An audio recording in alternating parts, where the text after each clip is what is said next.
So we're literally getting into the last few sessions in this class. So when I was looking at the schedule today, essentially what we have, there are a couple of more concepts that I want to talk about. We'll talk about one of them today, one of them tomorrow.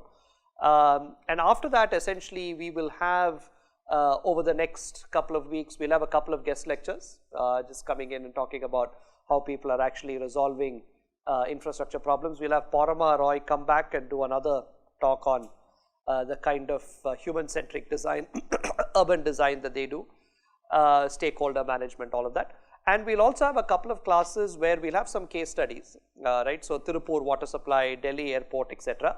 Which the objective of these cases, up until now when we've presented case studies, we've presented them with a view towards saying, okay, here's the challenge, right? So trying to understand what the nature of the challenge is, right? So okay, this project has had a social and environmental issue, right? And what is that issue? Where does it come from, etc. We haven't really, I mean, although we've made some suggestions, we haven't really looked at how do we solve the problem, how would we have re-engineered this project differently, right?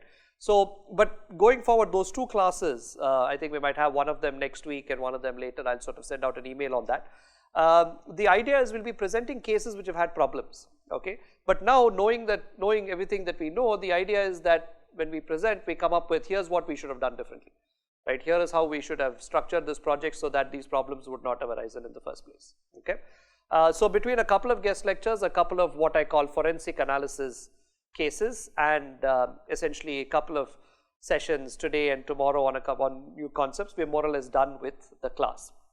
Okay, there is one final, there are a couple of deliverables from your side, so I'll talk about it now. One is, of course, the final module will also have a submission at the end of it, right? So that is when we're done. Actually, technically, after tomorrow's class, you should be able to actually tackle that submission, okay? So you can get working on that. I'll announce a deadline. But there's also a term paper, all right? Now let me briefly talk about the term paper. The term paper is very open-ended, right? All that is expected is that you pick a topic that has some relevance to infrastructure, right? And you write an article, you write what we call an analytical article about it, right? Which means you problematize it, right? You say, okay, here's an issue, right? And then you offer a solution which is driven based on some data, okay? So this is the criteria, okay? So to give you an example, you might say, I want to sort of write a paper on the climate change impacts of or climate change impacts on infrastructure. Okay, so that's a topic that you're interested in. You're interested in climate change infrastructure, fine. Right? You might problematize it by saying, for instance, that climate change is likely to cause. It is very unclear as to the kind of damage that climate change is likely to cause infrastructure. Right? We don't really have one specific number in mind. So you've problematized it. You say this is a problem, right? And then you sort of say, okay, here is what I think the cost to infrastructure due to climate change will be, okay? And you come to that answer using some kind of data, okay? So you have secondary data that's available. If you have the time and energy, go ahead and talk to people, collect data, maybe even run some simulations, whatever, right? But the point is you pick any topic that's related to infrastructure. You want to talk about roads, talk about roads. You want to talk about real estate, talk about real estate, right? You want to talk about political risks, talk about political risks. You want to talk about stakeholder management, anything related to infrastructure, pick whatever you like, all right? Problematize it, say here's an issue with regards to that, and here is a solution, and the solution isn't something that you just throw out of thin air, right? So it's not very useful to say infrastructure projects have a lot of time and cost overruns, and I believe that the solution is better stakeholder management, end of story. Right? So, I mean, you still problematize it. You've said there are cost and time overruns, but I expect you to, in a data-driven manner, tell me a little bit about what you could do about these cost and time overruns, right? So, maybe you have some statistics that you've collected and you found out that the major factor between, for say time overruns is delays in land acquisition. And here are some ideas that people have put forth with regards to how you might acquire land better, some of which we've discussed in the class, some of which we've not. This has been applied in Guatemala successfully, that has been applied in Nicaragua successfully. So you have some data-driven approaches and you sort of say, okay, this is the solution, all right. So that's all that's expected. The overall word limit, including tables of contents, appendices, references, is expected to be about 5,000 words, or if you're writing 12-point Times New Roman font, it's 10 pages, right. Try not to go over 10 pages. Typically, we expect people to do about 8 to 10 pages with regards to their term paper. So don't give me 25,000 word books, right? I'm looking, so try to be succinct in the analysis, right? So again, very simple. Take a topic in regards to infrastructure, problematize it, propose a solution, and in between there has to be some data driving what you're saying. Could be your own data that you've collected, or you've gone to websites and collated a database, or it could be data that other people have, right? There are lots of NGOs and others who have data up there on the web, so feel free to use all of it. Obviously cite, saying that you've pulled the data from this site, and then when you do the analysis on that data, here's what you get, okay? Right, but if you can, do go out and conduct a few interviews if you know practitioners in the field, if you want to supplement your data and your ideas, okay? Any questions at the moment on term papers? Yeah, tell me. No, so it can be interview data. So you might interview 10 people, or you might come up with transcripts of interviews, and you could do that. In fact, this was not done for a term paper, but a student did this for a dual degree project some time ago. So I'm not on LinkedIn, so I wouldn't know, but I think you can create groups on LinkedIn which are thematic. And he actually created this group on infrastructure, and posed a few questions, and just organically a bunch of people joined, right, and started responding to what this fellow had to say. It sort of became a discussion group, and wonderful data came out of it. So it was to be the most painless way of collecting data, rather than going on banging people's doors, trying to get an appointment, interview, etc. Right, and he was able to screen based on their LinkedIn profile. So you could say that this person's worked in infra for 10 years, right? So let me just cut off, and only look at responses from people who have worked for a minimum number of years, so there is some credibility, right? So very quickly, so you can use those kinds of methods, right, to collect data, and it can be qualitative as well, okay? Absolutely no harm in qualitative data, okay? Great, good question. Any other questions on the term paper? Okay, and this is not the only opportunity, right? So if you guys have questions, then next class, whatever you want to raise them, we can always clarify them, right? But I hope sort of it's relatively clear in terms of what is being expected, okay? Great, all right, so today we're going to talk about something that has been very close to sort of a lot of the research that I've been doing over the last few years. And it's a little bit different from, so we've talked about ways in which we can manage stakeholders, we've talked about ways in which the government can respond better, new public management. We looked at the Cambodia example of how government organizations are actually able to develop effective infrastructure. But there is one, apart from people, right, that you can manage better, right? One of the key things that you can manage also is the contract, right, or the agreements that go into developing an infrastructure project, okay? And today's discussion is about what do those agreements look like and what can we do about them. Specifically, we're looking at rigidity of agreements versus flexibility of agreements, right? So let's have the next group who's presenting.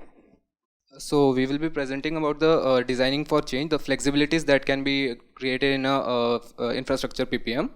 So PPMs are potentially one of the most important contributors to infrastructure, as we have been discussing in this throughout the course.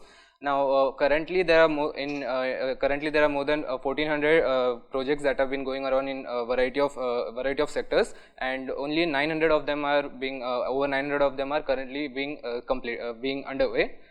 But these PPPs have not always been without challenges. There have been many challenges which are faced during the process of PPP, during the contract making, or during the implementation and the maintenance as well. So so to avoid these problems and to tackle these, there comes the importance of flexibility. A project's flexibility is the ability to cope with and extract value from new information and changing circumstances. That can be some new technical innovations, or some political changes, or that may be a number of factors that may happen during the during the run period of the PPP. Categories of flexibilities include first being the adjustability. These are well specified pairs of observable events, such as that there happens to be like two diverse conditions that may be possible, and we say that if this happens, then we'll be performing this particular action, and if the second category of event happen, then we'll be taking this set of action to tackle it. Then the second another one is the real option. Here most of the power is given to a single party, mostly the developer, wherein the contract specifies that if in case the contractors have a power to assert a certain condition or take some action during the project, but it's not mandatory, or they don't have to, like, it's right, but they don't have the obligation to do it. Then the negotiated settlements.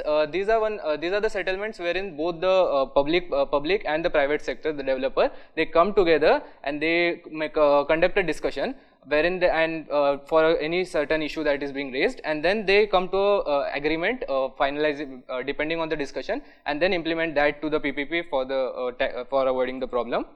Then this is the different kind of judgment. We can understand the difference between adjustability, rear option, and the negotiated settlements. Pre-specified triggers, all three of them need pre-specified triggers, like what the conditions are in case of adjustability, or the other two as well.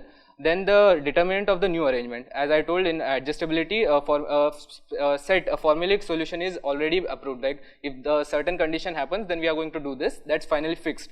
In real option, there are a variety of options that are provided, and we'll be choosing among the thing, and the developer mostly chooses one of the following options.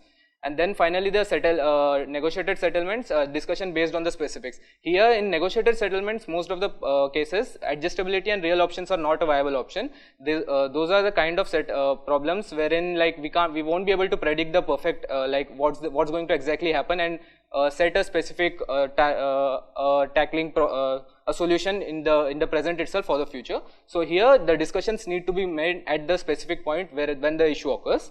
Then the implementation mechanism, adjustability is the if-then clauses, what happens and what we do for it. In real options, clauses are one party to make bounded modification for the contract, which is mostly the developer. He changes the contract according to the situation that's being arise, but still it's a bit bounded. It's not completely open that the developer can do anything. There are a set of rules that are in place. Then the negotiated, a committee is being instituted and with specific powers to change the rules or change the contract. And then use of discretion, adjustability, it's fixed, like there's mostly no changes. In real options, there's a unilateral change. The developer who is undertaking the project, he has the complete power to change the project, though in bounds. And in negotiated settlements, it's a bilateral, wherein both the developer and the public sectors, they meet together, form a committee and discuss and come to a conclusion.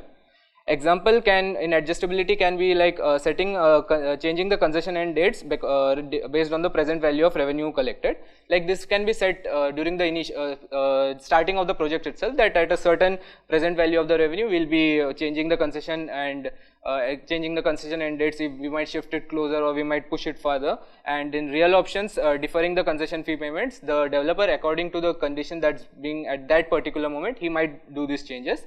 And finally, in the negotiated settlements, if there is some problem with the toll regime, like there is a increased toll regime, or they are not able to reduce it, and some of the situations that have caused this were not predicted earlier, a negotiation can be made between the developer and the public, and they can come to a certain decision. Then some of the examples of the gains from flexibility, as NPTEL and Shorts have shown that real options enhance the project value by enabling a wider range of responses to variation in the project context. Here what the example was that the example here was of a parking garage, wherein there was an option to build a 3-story or a 6-story, wherein the 3-story was like they knew that it's going to be needed, but of 6-story was a prediction that they might need it. So the power that was given to the developer was as in you can build a 3-story right now, and later on if the demand increases, you have an option to build the 6-story as well. But the problem here was that the building a 6-story at a single time will be much cheaper than building 3-story right now and modifying it to 6-story later on. Al-Misnad illustrates a mechanism at work in analysis of flexibility in desalination PPPs undertaken through build own operate transfer arrangement in Qatar. Here the developers are given two options: either provide a fixed number of a maximum quantity of water that is being provided, or a minimum quantity that they have to provide, and later on according to their wish, if they are able to provide it and if the demand is increased, then they can provide more. And the same was also for the government, wherein the government might pay a fixed cost to the developer according to the quantity that's been taken, or the developer takes up the entire risk at a higher increase in profit. Then Sakrani and NPTEL also made a study of Delhi Airport PPP undertaken by Delhi International Airport Limited. Here the developer was given an option to increase the number of runways if the demand increases. If the airport works better, then the developer had an option to increase the runways. The space was already provided, and that was an option for the developer. Then Cruz and Marquez study of hospital PPP in Portugal. Here what was the what they followed was that the government paid for all the categories of the emergencies in a hospital, and the patients or the citizens who were going there, they were charged too less, extremely less. This proved to be a very good example, as the profits were also like 2.5 times more than the usual other PPPs that were being followed in other places. Then there comes the, while implementing flexibilities, we need to take few consideration. Flexibilities are not all solution for poor PPP design. We can't always like substitute use flexibility to like make improve a poor PPP design. It's just like we are making some fail safes to prove later on the PPP design has to be good. We can't just say that okay, the PPP is poor, but we have few flexibility measures in place, so we don't have to worry about it. We can't do that. Then they do not always guarantee that a better option than project termination actually exists. We need to take in possibility that there may be the project termination might be better than using any of these flexibility options. Then flexibility increase the importance of anticipating and describing the range of potential variation and the new information that may be revealed. So you need to be able to predict the future, like what may happen, what may be the issues that we will be facing later on. Flexibilities may reduce the incentives for technology, as we are fixing in the contract a few conditions for to avoid these things. They may reduce the incentive to technology and process innovations, which might avoid these problems in future that might cause damages later on. Then many analysts have pointed that the possibility of a private firm gaining informational advantage. So the private firm is the one who is handling the PPP completely. So the analysts have said that they might have they may have the better knowledge about the project, and they can exaggerate about the cost in future discussion during the negotiation with the public sector. If they don't have all the information required, they might be at an advantage and might con the public sector. Then implementing flexibilities in PPPs require building 3 sets of capacities: the ability to characterize uncertainty and risk, deep understanding of globally available technologies, and the legitimacy to allow both parties of PPP to receive awards for their participation. Like the first point basically being that we should be able to know what uncertainty, what are the risks that might come in future. Then deep understanding of globally available technologies. So if we don't know about what are the alternatives that are being possible, we might have a bad deal, or the flexibility options that we have made might cause advantage to some other company, and the public sector might be in loss. And the legitimacy to allow both parties of PPP to receive awards for their participation. These 3 points, these 3 sets of capacities are currently, in India there is a problem for these 3, and that is one of the reasons why implementing flexibility is a bit of problem in India.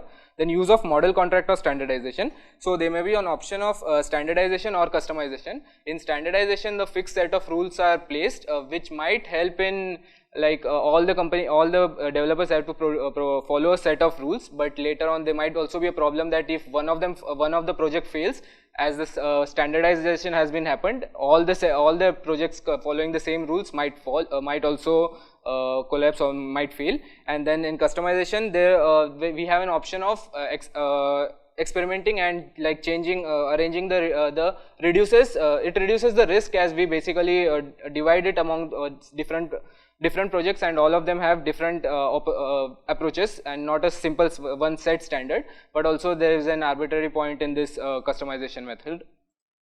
So finally making flexibility work in India. Earlier, the public sector took upon a lot of risk, as there was not much of interest to attract the early partners. They changed, but later on, currently in mid 2000s, they started being more aggressive as the demand was increasing. Like many partners wanted to get into the PPPs. This shift was accompanied by defaults, delays, and requests for open-ended renegotiation of project as the circumstances change. So this, as the government started being more aggressive, they were being defaults and delays and started increasing as the risk was more pushed more towards the developers. And so this brings into the importance of flexibility, which we need. But bringing flexibility in India's PPPs will not be easy, as the same challenges that have always affected PPPs to plan ahead in detail for many scenarios, which is not such advances are not currently possible in India. For various scenarios plays a major role in flexibility. So this is a bit of problem in India. Then flexibility can also be open to more possibilities for opportunistic behavior and adverse incentives in PPPs. So the developer might try to look for more making it the deal more more advantageous for him, and might like there might be a damage for the government, but still flexibilities will of course play an essential role in the future. So we need to like work on how we'll be able to incorporate flexibility in India. Nitin will present the. So we are going to discuss about flexible contracts to cope with uncertainty in public-private partnership. It is a research paper from University of Lisbon. This paper addresses the concepts of contract flexibility as well as the several possibilities of incorporation in PPP development. So uncertainty in PPP. PPPs are based on contracts which base case scenario is drawn from the predefined forecast and assumptions on the main macroeconomic variables leading to demand forecast and cost estimates. So this is the forecasts have proven to be less accurate and unpredictability is very high. Coming to like even the years, like the running period of these projects are more than 10 years.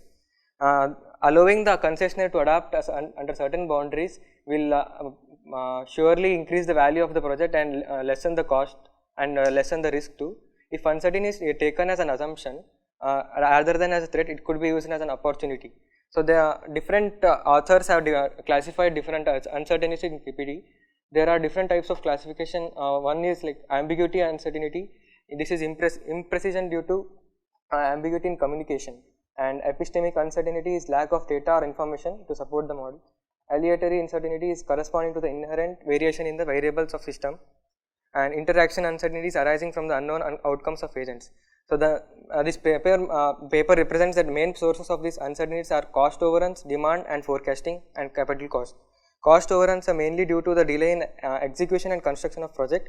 However, recent studies showed that increase in private sector participation in projects has on-time delivery of projects by bundling several stages of projects into life cycle approach.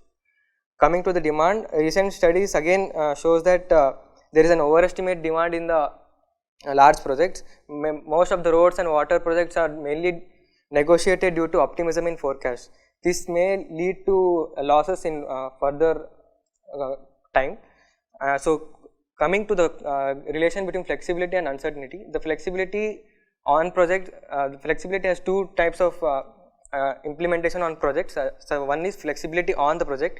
This means infrastructure has immutable object over with some flexibility such as abandon or defer or to time to build. The another one is flexibility in the project which are embedded in the system and which is endogenous. So we can adapt to changes in such as technological conditions. So if there is any technological developments, the projects can implement right way instead of following the old traditional conditions. So this can again increase the productivity of the project. And the paper also represents a case study of a hospital. Healthcare, like the hospital was planned to be developed under a PPP arrangement which included infrastructure, construction and management, clinical service for 30 years.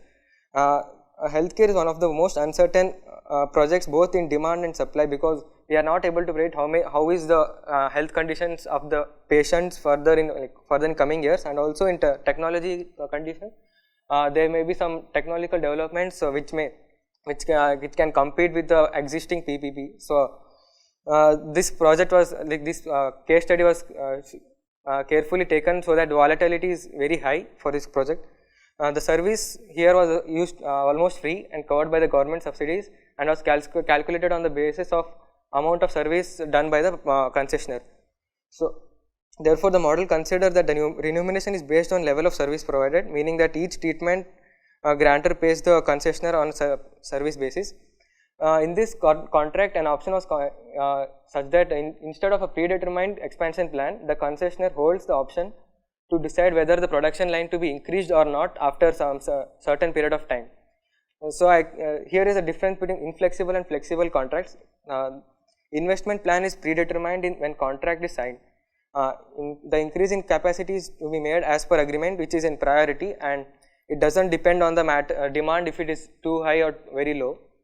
Whereas in flexible, the concessionaire holds managerial flexibility or some authority, so to decide where to invest and how much to invest based on the timely growth in demand. And coming to the choice, whether to take flexible or inflexible in PPPs, there is another term called option value, which defines the net present value of flexible minus net present value of base case, which means the inflexible case. If the option value is greater than 0, then the option of flexible should be built. However, there are some exceptions. This is such as dams, where the design is very complicated and changing the designs such that after the construction is very highly impossible. And in this paper, the model has to determine the comparison with flexible and inflexible case. A model was created which had increase and decrease factors for checking the dependency and volatility of the demand.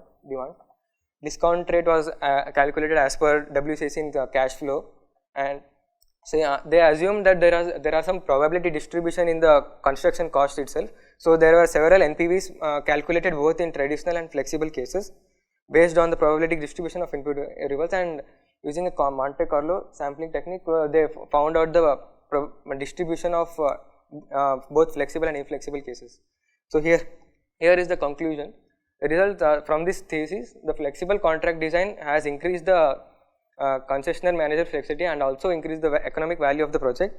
However, these economic benefits can be higher or lower according to the volatility assumed.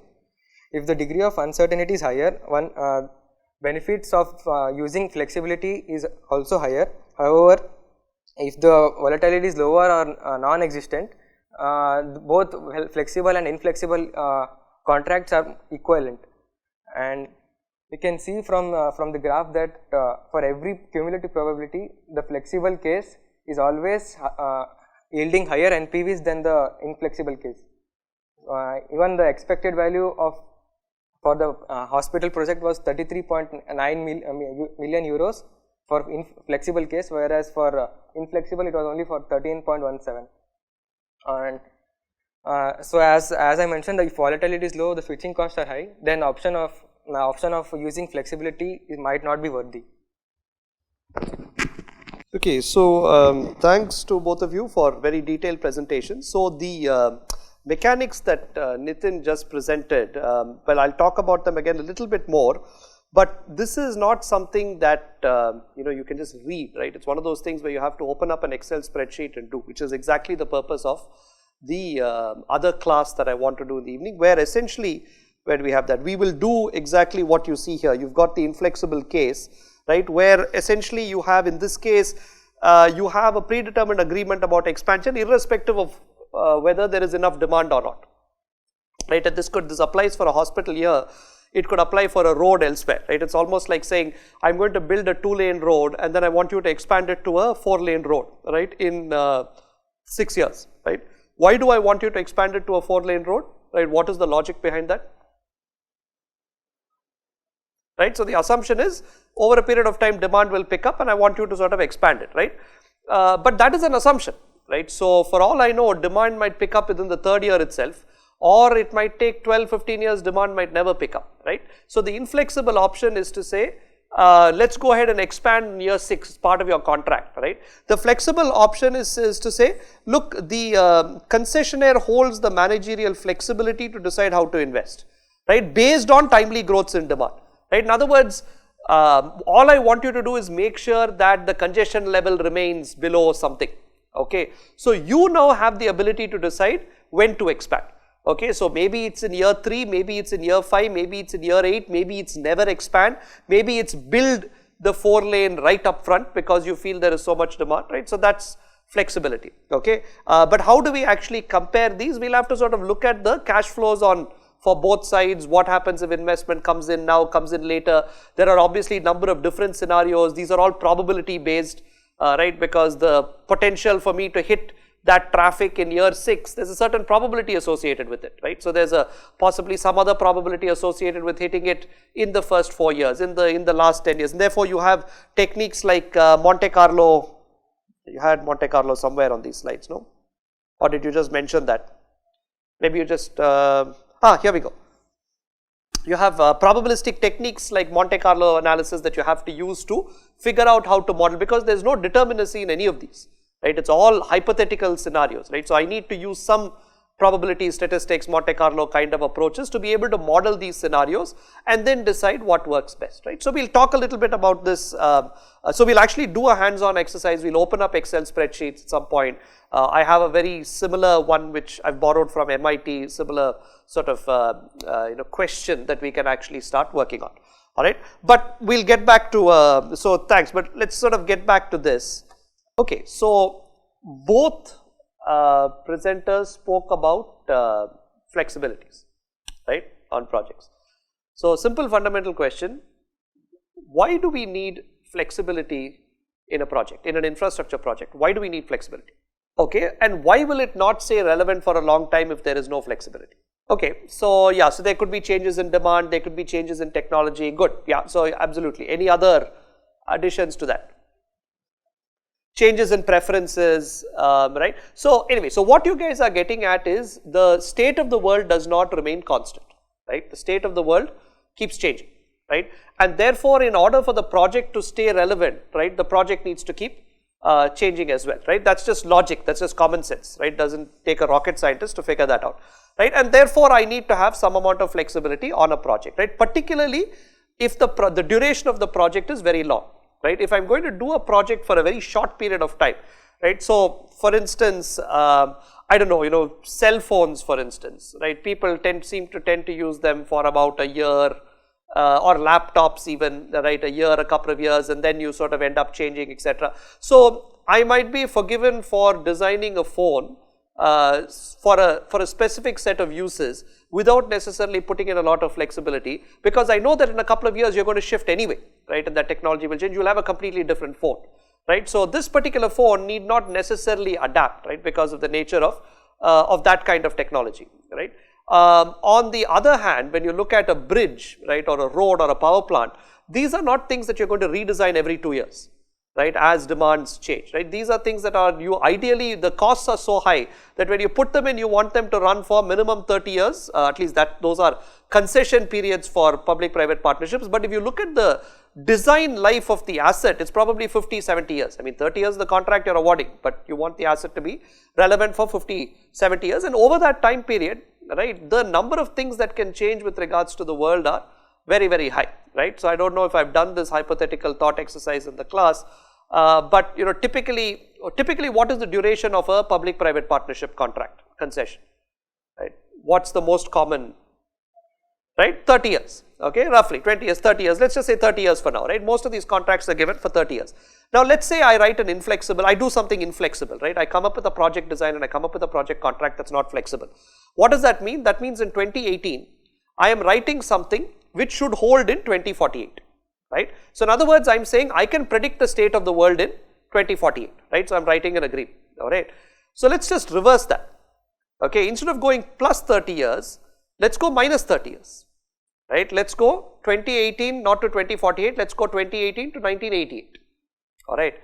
First thing is, unfortunately, none of you were born in 1988, right, all of you are post 1988, right. So, first of all, you didn't even exist, okay, but had you existed, and I did, right, you would have seen a world that was very, very different, right. So, this thing that sort of rules our lives called the internet and all of that just didn't exist, right. There was no such thing called email, right. There were no mobile phones, no nothing, right. So, air travel was exorbitantly expensive, right. And so, just the way in which we communicated, we transported, the energy requirements that we had, etc., were very, very different, right. And if you had to predict 2018 and 1988, right, but virtually impossible, right, because society today is just fundamentally different, right. Those technologies that we take for granted today, were hardly, I mean, obviously the seeds of those technologies were still there, but you couldn't really envisage where they were, right. This was still something that you saw in Star Trek or Star Wars or whatever, right, not something that you thought would happen anytime soon.